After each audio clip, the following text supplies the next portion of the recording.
हम लाइव चर्चा प्रारंभ कर रहे हैं और यह लाइव चर्चा का जो विषय है आज श्वेतास्त्रों उपनिषद के बढ़ते हुए क्रम में हम चर्चा करेंगे और विषय है विश्व योनि। यह विश्व योनि क्या है और विश्व योनि किसे कहा गया है?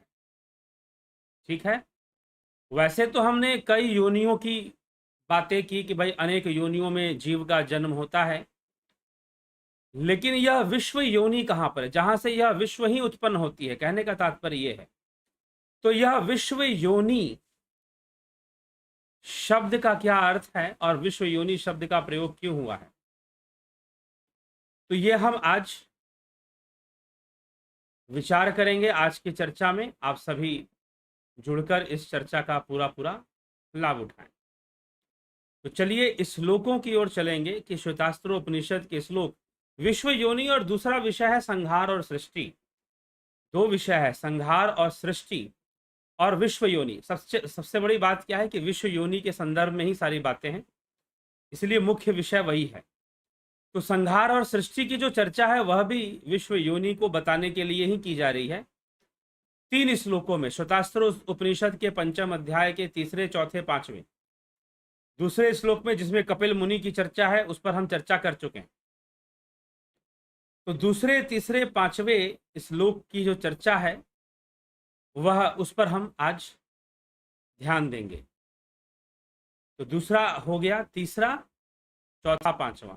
ठीक है, चलिए देखते हैं इस श्लोक क्या कहते हैं। संहार और सृष्टि के बारे में क्या कहते हैं, विश्व योनि के बारे में क्या कहते हैं, इन सबको स्पष्ट करते हैं। तो कहा जा रहा है एकैकम जालम बहुधा विकुर्व, एकैकम जालम बहुधा विकुर्व नस्मिन् क्षेत्रे सहर सन हरतेश देवः भूयः सृष्ट्वा पतयस्तथेशः सर्वाधिपत्यम कुरुते महात्मा।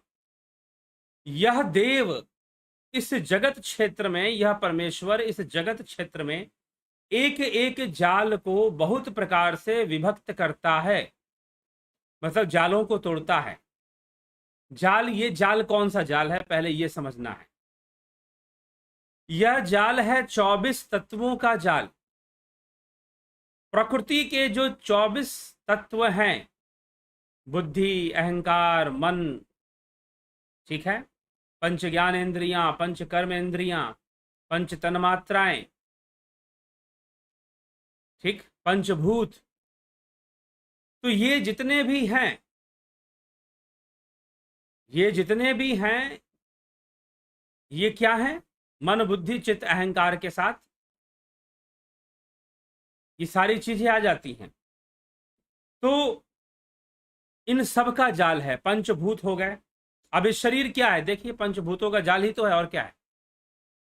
तो इन सब का जाल बुना हुआ है 24 तत्वों का। प्रकृति के 24 तत्व जो हैं उनका जाल बुना हुआ है, ये यहां पर कहने का तात्पर्य है।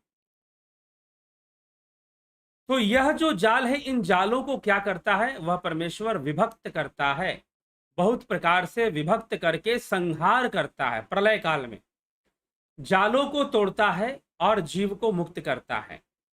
यह उस परमेश्वर का कार्य है, उस परमात्मा का कार्य है। तो विभक्त करने की बात, एक होती है भक्ति और एक होती है विभक्ति। तो भक्ति का अर्थ क्या है? जुड़ना। और विभक्ति का अर्थ क्या है? टूट जाना, अलग हो जाना। तो भक्ति और विभक्ति की चर्चा है यहां पर, तो हमें इसको भी साथ में समझ लेना है। तो इसीलिए यहां पर विभक्त मतलब तोड़ने का काम करता है, संहार करता है। एक एक जाल को बहुत प्रकार से विभक्त करके संहार कर देता है। महामना ईशः, वह ईश्वर पुनः पहले की भांति सबकी सृष्टि भी करता है और लोकपालों की रचना करके सब पर आधिपत्य करता है, अपना अधिकार चलाता है। तो देखिए, पहले इसमें कई बार बताया जाता है कि सृष्टि हुई है तो प्रलय होगा, लेकिन यहां पर बताया जा रहा है कि पहले संहार भी करता है और फिर वो सृष्टि भी करता है। तो संहार इन जालों का, ये जो प्रकृति के 24 तत्वों से जो जाल बने हुए हैं, जिससे कि मन बुद्धि चित्त अहंकार पंचभूत पंच तन मात्राएं पंच ज्ञानेंद्रियां पंच कर्म इंद्रियां इन सब का जाल बुना हुआ है। वो इन सब जालों को तोड़कर जीव का कल्याण करता है, मोक्ष देता है, मुक्ति भी करता है, और नहीं तो फिर सृष्टि भी करता है। इसके बाद कर देने के संहार के बाद वो सृष्टि भी करेगा। तो प्रलय काल में उसने संहार किया और फिर सृष्टि भी की। तो वैसे सृष्टि और प्रलय निरंतर ही चल रहे हैं, संहार और सृष्टि की प्रक्रिया लगभग चल ही रही है। तो इसीलिए ये ईश्वर का जो ये कार्य है, परमेश्वर का ये कार्य चलता ही रहता है। और ये सब कहाँ होता है, आगे देखें। इन सब पर वो अध्यात्म अपना सर्वाधिपत्यम कुरुते महात्मा, सर्वाधिपत्यम पतयः सृष्टवा सर्वाधिपत्यम कुरुते महात्मा, अर्थात कि जो सब पर आधिपत्य भी अपना चलाता है। फिर कहते हैं सर्वादिशा ऊर्ध्व मदश्च त्रियक प्रकाश यन भ्राजते यद्वंड वाना एवं सदेवो भगवान वरेण्यो योनि स्वभावना अधितिष्ठतेक। अर्थात जिस प्रकार सूर्य समस्त दिशाओं को ऊपर नीचे इधर उधर हर ओर से प्रकाशित करता हुआ दैदीप्यमान होता है, उसी प्रकार यह परमात्मा भी स्वामी बनने के योग्य सर्वश्रेष्ठ परमदेव परमेश्वर अकेला ही योनि स्वभावान अधितिष्ठति, समस्त कारण रूप अपनी शक्तियों पर आधिपत्य करता है।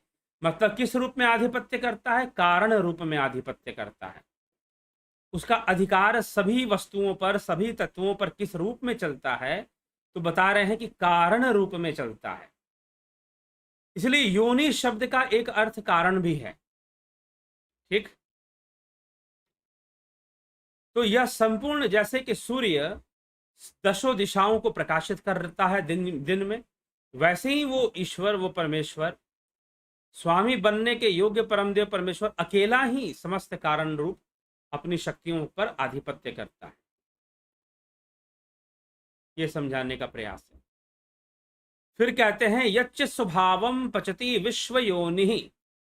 अब यहां पर विश्व योनि शब्द आ गया। यच्च स्वभावम पचति विश्व योनि पाच्यांश सर्वान परिणाम येदयः सर्वमेतद विश्वमधितिष्ठत्येको गुणाश्च सर्वान विनियोजयेदयः। जो सब परम, अब विश्व योनि यहां पर क्यों कहा जा रहा है, विश्व की योनि क्या है, ब्रह्म ही विश्व की योनि है। इस विश्व का आश्रय कहां पर है, श्री कृष्ण भगवान ने कहा कि महत ब्रह्म योनि, महत ब्रह्म योनि शब्द का प्रयोग उन्होंने किया है। तो गीता, श्रीमद् भगवद गीता में तो ब्रह्म ही इस विश्व की योनि है। तो ब्रह्म में ही संपूर्ण विश्व का वास है और उस ब्रह्म में ही संपूर्ण विश्व निकला है। इसीलिए यहां पर ब्रह्म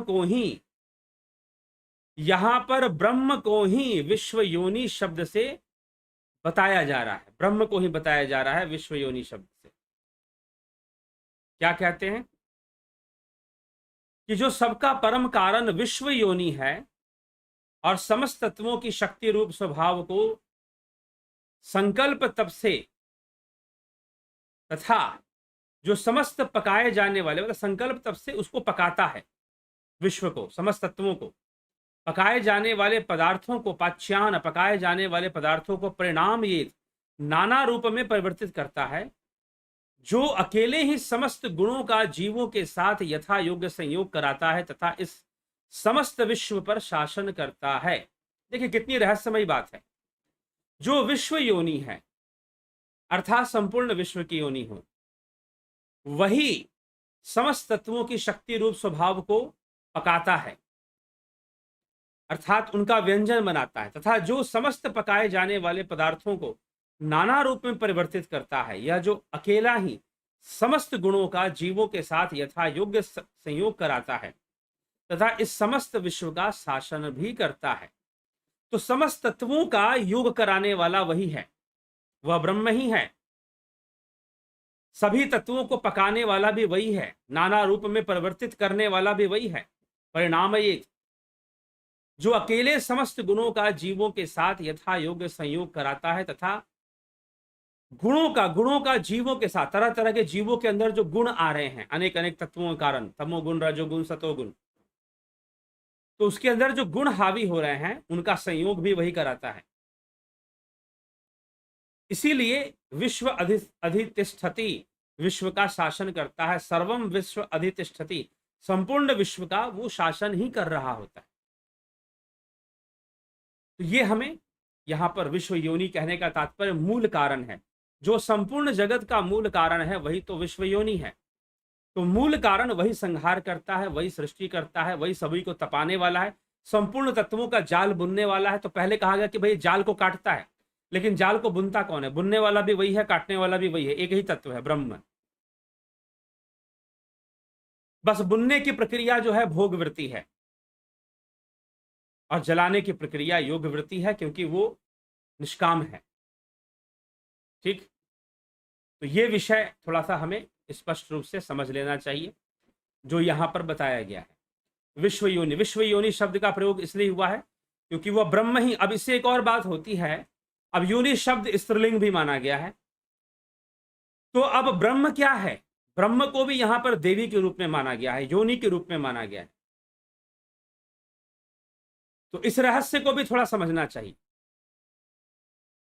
तो ब्रह्म जो है उसको हम नहीं जान सकते, नहीं समझ सकते जब तक ध्यान योग ना हो, लेकिन वो संपूर्ण विश्व की योनि वही है, संपूर्ण विश्व वहीं से प्रकट हो रहा है। योगियों ने, ऋषियों ने अपने ध्यान योग से जाना और फिर उपनिषदों में लिखा, वेदों में लिखा, नहीं तो दूसरे शास्त्र ग्रंथों की रचना के माध्यम से बताने का प्रयास किया। तो ये सारी चीजें होती रहती हैं। तो इसीलिए हमें भी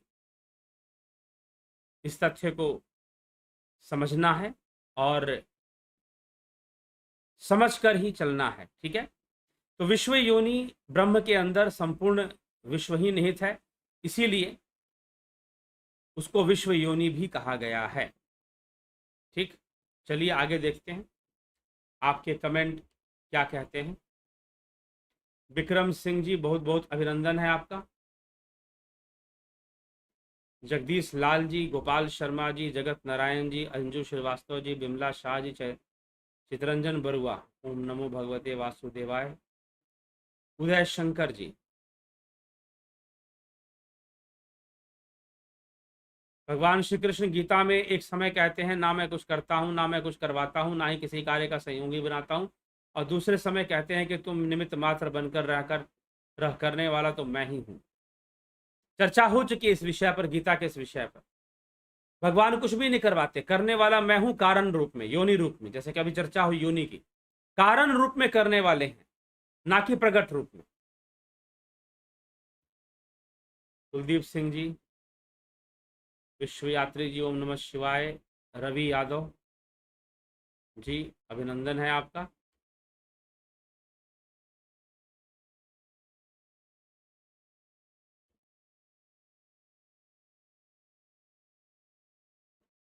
तो हमें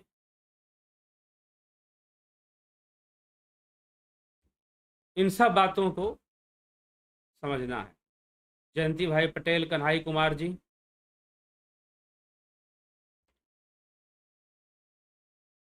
ज्योति दत्ता जी, ओम नमः शिवाय। इंद्रजीत जी, ओम नमः शिवाय, नमो भगवते वासुदेवाय। पंकज रघुवंशी, गुरु जी धन्यवाद। सरस्वती जी, मोक्ष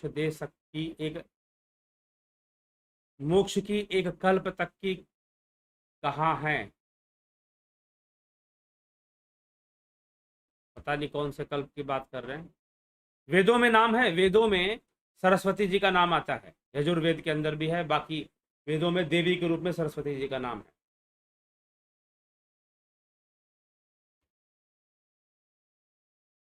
एमपी जी, इंद्रजीत जी,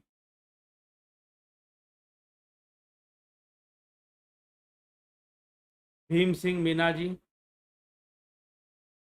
जय श्री कृष्ण जी, रामनिवास मीना जी, जोगिंद्र पंडित जी, जय श्री राम।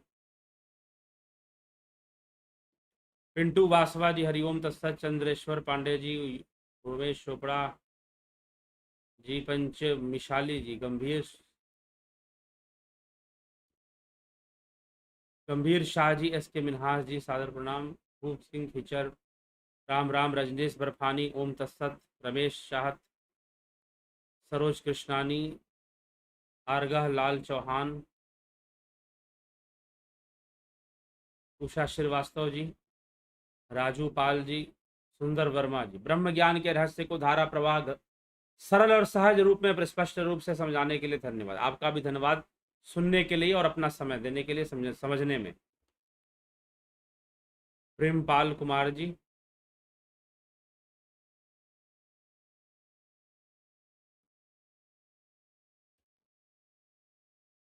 शिवाय सतनम्मा, माधुरी कोले जी, गणेश पवार जी, बद्री लाल जी, सुरेश माने जी, जयंती भाई पटेल जी। ठीक है मित्रों, तो श्री कृष्ण गीता भी प्रयोगात्मक पक्ष पर ही निर्भर है, कोई मान लेने की बात उसमें नहीं है। तो हमें इसको थोड़ा समझना पड़ेगा और समझकर ही तो विश्व योनि शब्द का प्रयोग क्यों हुआ, किस लिए हुआ, यह स्पष्ट हो गया होगा और संहार सृष्टि के बारे में जो बताया गया वह भी स्पष्ट हो गया होगा।